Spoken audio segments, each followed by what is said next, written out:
Your mission. As I have already told you, we know that our official arrival would accelerate many things, but we will wait until we see that human beings really want us to come, that they love us and respect us like the parents that we truly are, and that our spacecraft will not be threatened by your destructive military forces. To achieve this, make it known throughout the world that you have met me, and repeat what I have said to you. Wise people will listen to you. Many will take you for a madman or a visionary, but I have already explained to you what to think of the foolish majority. You know the truth, and we will stay in contact with you by telepathy to give you confidence and additional information if we think it's necessary. What we want is to see if there are enough wise people on Earth. If a sufficiently large number of people follow you, then we will come openly. Where? At the place you will have prepared for our arrival. Have a residence built in a pleasant country with a mild climate, with 7 rooms always ready to receive guests, each with a separate bathroom, a conference room able to accommodate 21 people, a swimming pool, and a dining room capable of seating 21 people. This residence should be constructed in the middle of a park and should be protected from curious onlookers. The park should be entirely surrounded by walls to prevent anyone from seeing the residence and the swimming pool. The residence should be situated at a distance of at least 1,000 meters from the walls around the park. It will have a maximum of 2 stories and should be further screened from view by an inner barrier of trees and bushes. Install 2 entrances in the surrounding wall, one to the south and another to the northern side. The residence will also have 2 entrances. There will be a terrace on the roof where a spacecraft of 12 meters in diameter may land. Access from the terrace to the interior is essential. The airspace above and around the residence should not be under direct military or radar surveillance. You will try to ensure that the area where this residence is built, if possible larger than stipulated here, is treated as neutral territory by other nations and by the nation on whose territory it is located, by virtue of it being our embassy on Earth. You may live with your wife and children in the residence, which will be under your direction, and you will be able to have servants there and invite guests of your choosing. However, the area containing the 7 rooms should be directly under the terrace, and it should be separated from the section used by human beings by a thick metal door, lockable from the inside, which is kept permanently closed. An aseptic chamber should be built at the entrance to the conference room. The financing of the project will be made possible through the help you receive from those people who believe in you, and therefore in us. They will be wise and intelligent, and they will be rewarded when we come. Keep a record, therefore, of those who contribute financially to the construction and upkeep of the residence, however modest their contribution. Also, in each nation throughout the world, appoint an individual who will be responsible for communicating these truths and who will help others join together to spread them. Once a year on a mountain near the residence, gather together from all over the world all those people who have heard about us and want us to come. Assemble the largest number of people possible and have them think intensely about us and hope for our coming. When there are enough people, and when they wish intensely enough for us to come without any religious mysticism, but as responsible people respecting their creators, then we will land openly and give you our scientific knowledge as our heritage to all peoples of the earth. If those with warlike temperaments are rendered harmless all over the whole world, then this will happen. If the love of life and humanity's love for us and itself are strong enough, yes, we will come openly. We will wait and see.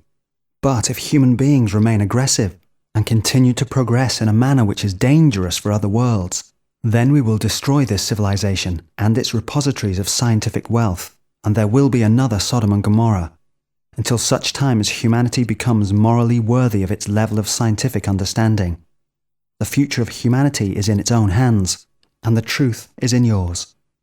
Communicate it throughout the world and do not be discouraged. We will never help you openly or in any way that would give proof to the skeptics, since skepticism often goes hand in hand with aggressiveness. Intelligent people will believe you, since what you say contains nothing mystical. It is important to us that they believe you without any material proof. This proves to us more than anything else that they are intelligent, and so are worthy to receive our scientific knowledge. Now go. You will not be forgotten if you succeed during your life on Earth, or even after. If necessary, We can wait until the time of your descendants to make our landing, because we can make you live again scientifically, just as we can resurrect all those who have led humanity along the path of human genius, guided by the love of their creators, so long as their remains are preserved in coffins or tombs. The only help we will give you will be to appear in the skies more and more frequently from now on, in order to make people aware of the problems and make them want to learn more about the truth that you are transmitting. Gradually, thanks to these increased sightings, public awareness will also increase, and our presence will no longer trigger stupid adoration, but instead a deep desire within the population to make contact with us. You will call your movement Madek, the movement for welcoming the Elohim, creators of humanity, which carries in its initials a message, Moïse a devancé Élie et le Christ, which means Moses preceded Elijah and the Christ. In French this is M, mouvement pour, movement for, A, l'accueil, the welcoming, D, de, of the, E, Elohim, C, créateur de, creators of, H, l'humanité, humanity. Translator's note. In 1975, with the authorization of the Elohim, the name of the movement was changed to the International Raelian Movement.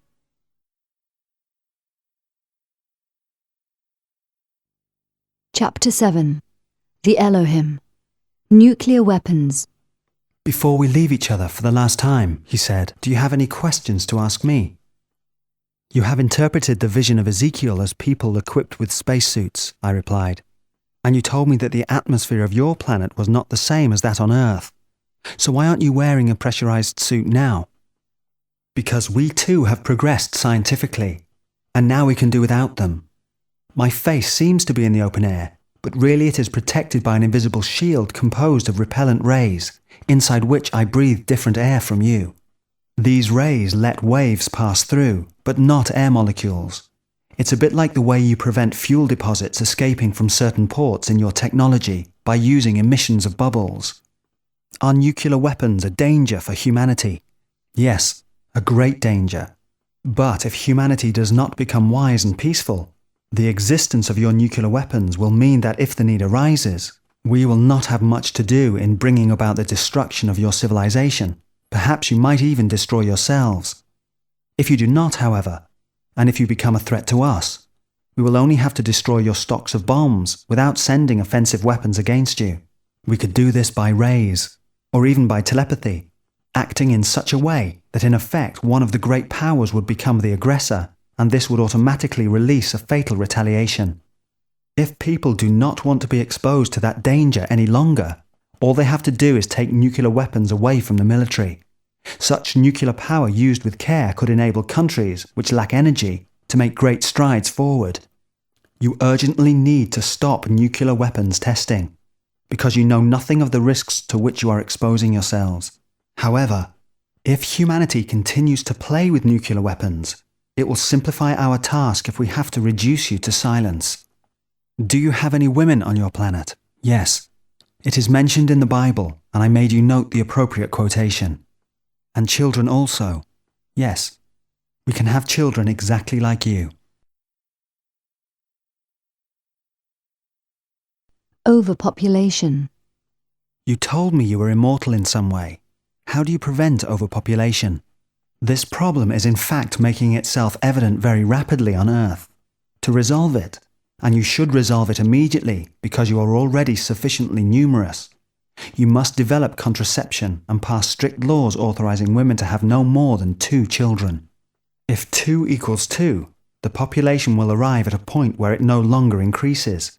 We will be watching how well you deal with this too. It will be another test of your intelligence, which will help us see if you have earned our heritage.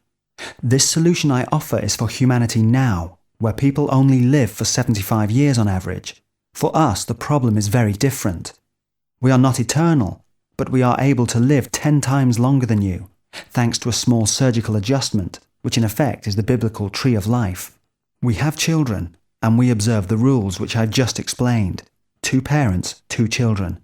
This keeps our population constant. How many of you are there? We are a population of about 7 billion. We have met on 6 consecutive days, but did you always go back each time to your own planet? No. I returned to an intergalactic ship, which we use as a base and which stays constantly close to the Earth. How many of you are on that vessel? 7. And on our planet there are 7 provinces. Each has a representative on that vessel. If we add the 2 who are responsible for the vessel, there are permanently 9 of us. If the people here on Earth do exactly as you wish, what will happen? We will come officially and land at the residence which you will have prepared. We will ask you to invite there the official representatives of the most important countries of humanity in order to bring about total unification of the people of the Earth. If all goes well, we will allow humanity to benefit step by step from our scientific advances. Depending on the uses that will be made of it, we will see if we can give humanity all our knowledge and allow you to enter the intergalactic era with our 25,000 years of scientific progress as your inheritance. Are you the only world to have attained such an advanced level in science? In this region of the universe, yes. There is an infinite number of worlds inhabited by beings of the humanoid type, whose scientific level is lower than ours, although much superior to yours. What makes us fearful of disappearing is the fact that we have not yet found any planet with a civilization as highly evolved as our own. We have economic relations with many other planets on which life has been created by other people who must have reached a scientific level equivalent to ours because their religious writings prove this to us. Unfortunately, we have been unable to find the civilizations who created the closest of these worlds, but perhaps we will find them farther on as we continue to search the universe, each time moving further away. In most cases, their planets approached the sun too closely, and life became impossible, or their sun exploded, or became too cold. Although we have not noticed anything abnormal at present in our system, all this makes us fear the worst. So there is no religion where you live. Our only religion is human genius. We believe only in that, and we particularly love the memory of our own creators, whom we never saw again, and whose world we have never been able to find. They must have disappeared. However, they had taken the precaution of putting a huge space station in orbit around our planet, containing all their knowledge, and this landed automatically when their world was destroyed. Thanks to them, we have taken on the torch, and we would like to see this torch taken up by the people of the Earth. And what would happen if your planet was destroyed? In case our world is destroyed, the same arrangements have been made in advance so that you would automatically inherit all our knowledge. The Secret of Eternity. Do you really live 10 times longer than we do? I asked. Our bodies live on average 10 times longer than yours, he replied. Like the first people of the Bible, that is between 750 and 1,200 years. But our mind, our true self, can be truly immortal. I have already explained to you that, starting with any cell of the body, we can recreate the whole person with new living matter. When we are in full possession of our faculties, and our brain is at its maximum level of efficiency and knowledge, we surgically remove a tiny sample of the body, which we then preserve. Then when we really die, we take a cell from this preserved sample and recreate the body in full, just as it had been at the time the sample was taken. I say as it had been at that time, meaning with all its scientific knowledge and, of course, its personality. But in this case, the body is made up of new elements with the potential for another 1,000 years of life, and so on eternally. But in order to limit the growth of the population, only geniuses have the right to eternity. Everybody on our planet has a cell sample taken at a certain age, hoping that they will be chosen for recreation after their death. In fact, they not only hope for it, they try to earn this resurrection during their life. Once they have died, a grand council of the Eternals assembles to decide in a last judgment who among those who died during the year deserves to live another life.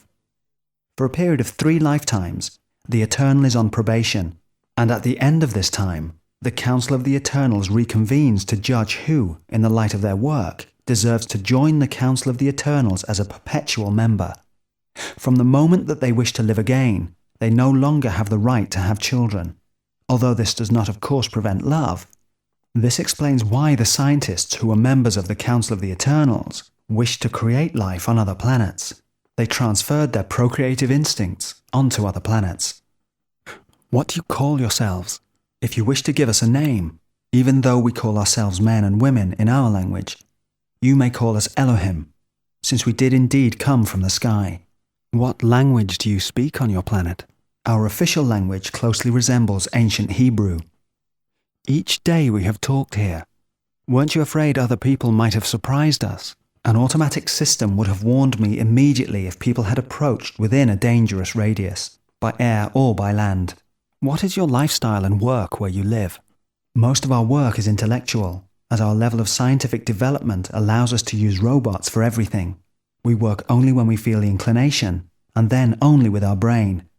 Only our artists and our sports people work with their bodies, and only because they have chosen this.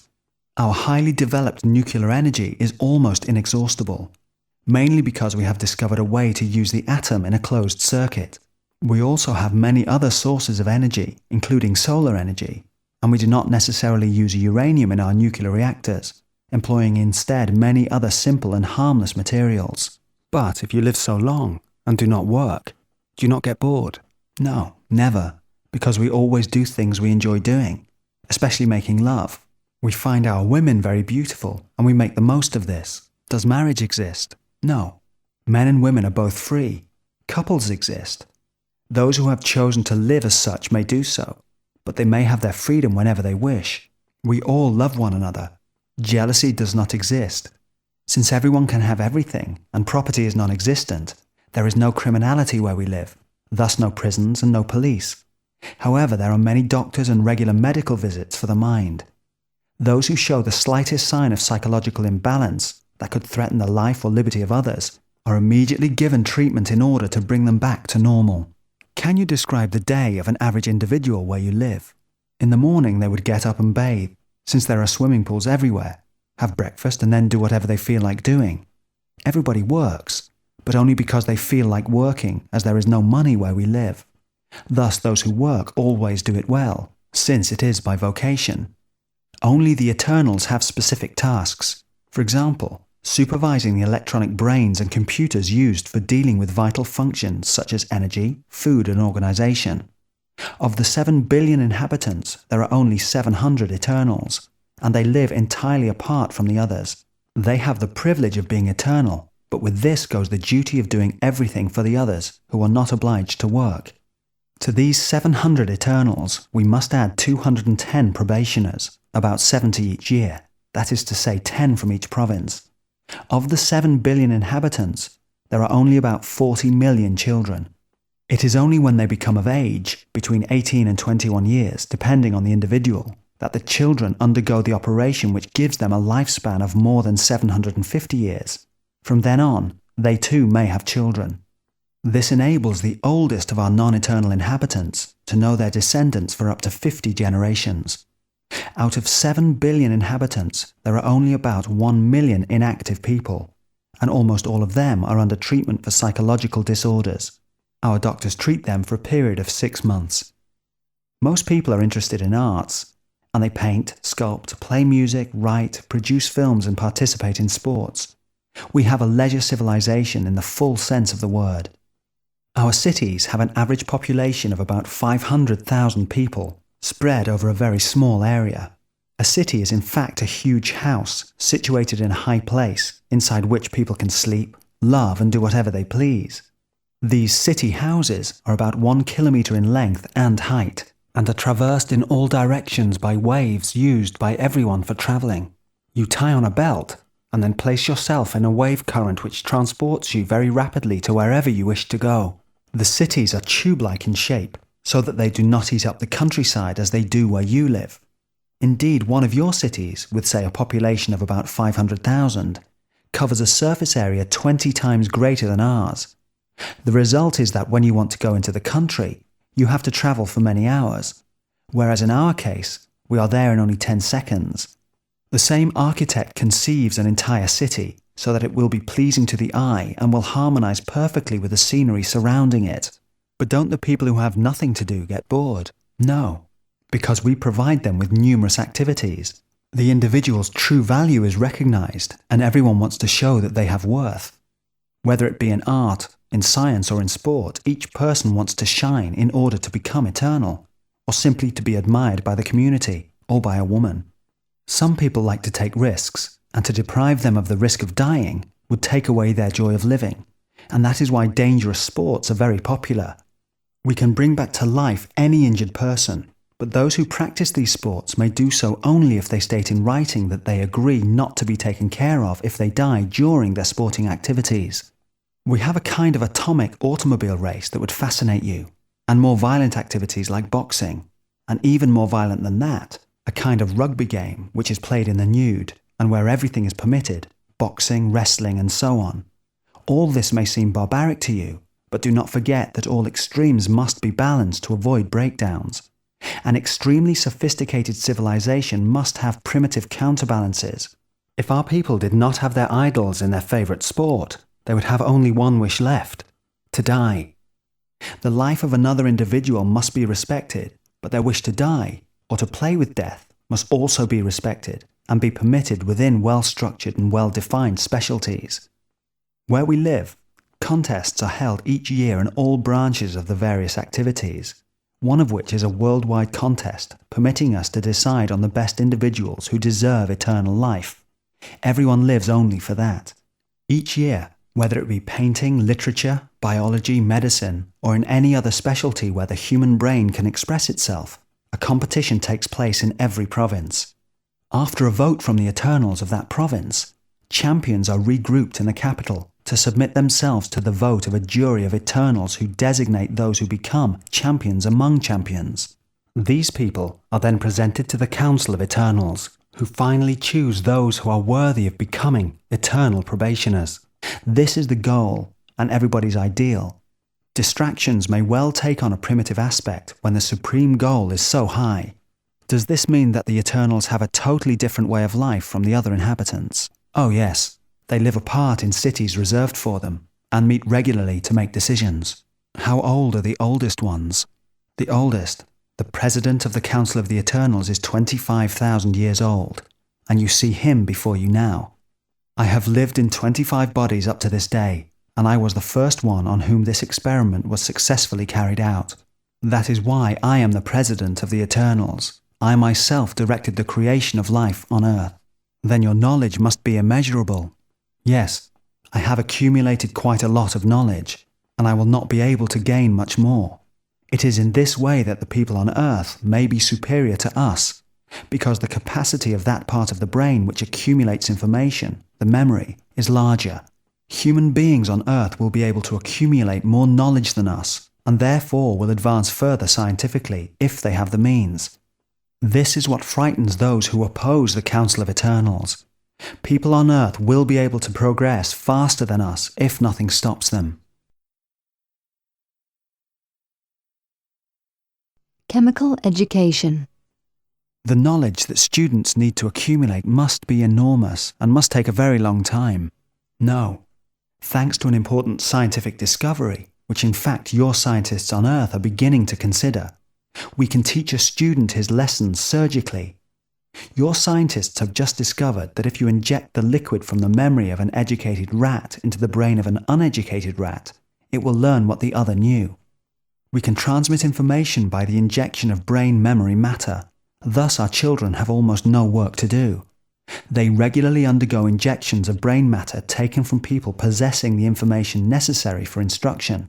Therefore, children only spend their time doing interesting things, which they decide on themselves, such as rebuilding the world in theory and fulfilling themselves in sport and the arts. You never have wars among the provinces of your world. Never. The sports competitions are sufficiently developed to eliminate the war instinct. Besides, psychologically, the fact that young people are able to risk their lives in games where systematically there are many deaths during each event suppresses the war instinct. This enables those who feel this instinct too intensely to satiate it at the peril of their own life, without involving those who do not want to travel along such perilous paths. If on Earth sports and games were more dangerous but organized, it would greatly reduce the chances of creating international conflicts. Are the 7 provinces of your world similar? No. As on Earth there are different races and cultures. Our provinces were created and based on those races and cultures, while respecting the freedom and independence of each one. Would it be possible for a man from Earth to visit your planet? Yes, but you would have to wear a spacesuit adapted for your breathing. You could live without such a suit in a special residence where we have reproduced the Earth's atmosphere. There, many people from Earth live, including Moses, Elijah, and Jesus Christ, along with many other living testimonies of our creation. We will be able to bring all these people back to Earth when the time comes to support your statements. Why not bring them back at once? Because in your incredulous world, if Jesus Christ returned, he would be placed in a psychiatric institution. Imagine someone landing among you saying he is the Christ. He would certainly be mocked and quickly locked up. If we intervened by performing scientific wonders to show he really was the Christ, that would bring back religions based on God. It would also lend support to the idea of the supernatural or the mystical, and we do not want either.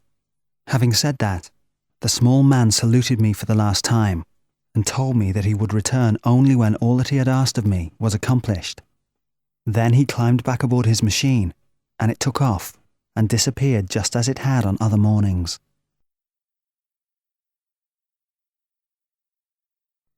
The Raelian movement. What a story! What a revelation! After returning home and classifying and copying up the notes I had taken, I realized the immensity of the task that had been entrusted to me. I felt I had little chance of carrying it out. But since it is not necessary to hope in order to embark on an undertaking, I decided to do exactly what was asked of me, even though I might be taken for a visionary. After all, if being a visionary means having seen the light, then I'm quite willing to be considered a visionary. It is better to be called a visionary and know the truth, than to be called clear-minded and not know the truth. I wish to emphasize to skeptics of all kinds that I never drink alcohol and sleep very well at night. One can neither dream for 6 consecutive days, nor invent all this.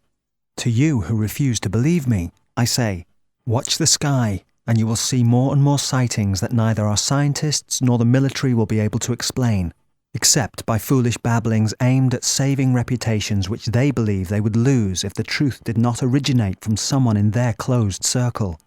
How could a scientist possibly not know? Those who condemned Copernicus, because he dared to say the Earth was not the centre of the universe, could never admit that someone other than themselves could reveal all that. But all of you who have seen, or will see, unidentified flying objects, which some people will explain away as dreams or weather balloons or even hallucinations, and all of you who dare not talk about it for fear of being mocked, it is only by getting together with those who believe that you will be able to speak freely. All these revelations brought me such a sense of well-being and such an inner peacefulness in this world where we do not know what to believe, where we cannot believe in a white-bearded God or in a hooved devil, and where official scientists cannot give precise explanations of our origins and our goals. In the light of these amazing revelations, everything becomes so clear and is shown to be so simple. Knowing that somewhere in the universe there is a planet full of people who created us to resemble themselves, who love us, all the while fearing that their creations might surpass them. Is this not profoundly moving? Especially when we understand that soon it will be our privilege to participate in the further evolution of the humanity of which we are a part, by creating life ourselves on other worlds. Now you have read this book that I have written, in which I've tried to set out as clearly as possible all that was said to me. If you simply think that I have a great imagination, and that these writings were produced just to amuse you, then I will be profoundly disappointed. But perhaps, on the other hand, these revelations will give you confidence in the future and allow you to understand the mystery of creation and the destiny of humanity. Perhaps they will answer the many questions that you have asked yourselves at night ever since your childhood, wondering why we exist and what is our purpose on this earth. If this happens, I shall be very happy indeed. Finally, if you understand that all I have said here is the profound truth, and wish, as I do, to see these people land here officially very soon to give us their heritage, and if you want to play a part in realizing all that was asked of me, then I will have fulfilled my mission in writing this book. If this is the case, write to me, and we will welcome you into the Raelian movement. We will build the embassy they want, And when we are numerous enough internationally to welcome them with the respect and love that those who created us richly deserve, then they will land openly and we will become the beneficiaries of their immense knowledge. To all of you who believe in God or in Jesus Christ, I say you are right in such a belief. Even if you thought it was not exactly as the church would have you believe, there was a foundation of truth. You were right to believe in the basis of the scriptures, but wrong to sustain the church. If you continue to distribute your money to provide cardinals with the finest vestments, and at your expense continue to authorize the existence of the military and their nuclear threat, then it means that you wish to remain primitive and are not interested in entering the golden age to which we are now entitled. If, however, you wish to participate passively or actively, according to your means, in the creation and development of the Raelian movement, take your pen and write to me. We will very soon be numerous enough to choose a piece of land on which the embassy will be built. If you still have doubts, read the papers and look at the sky. You will see that sightings of mysterious craft are becoming more and more numerous, and this will give you the courage to send your letter to me.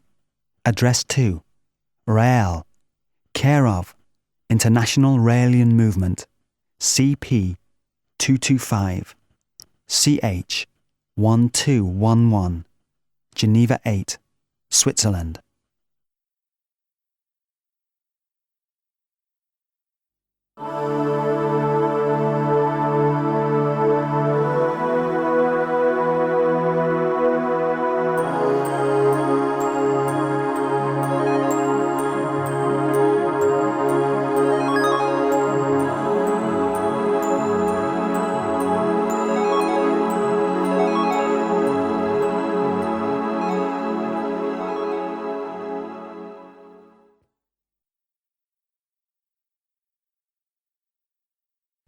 Rael, care of International Raelian Movement, CP 225, CH 1211, Geneva 8, Switzerland.